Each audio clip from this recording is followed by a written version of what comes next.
Under 17 boys, get ready.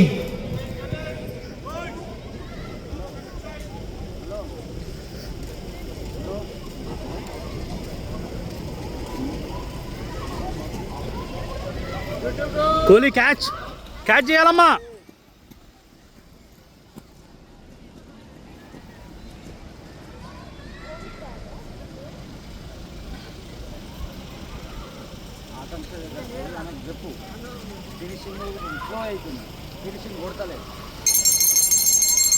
Kohli వెనక్కి చూడొద్దు, వెనక్కి చూడకుండా స్ప్రింట్ చేయి. ఇంకా రిలాక్స్ అయిపోయింది.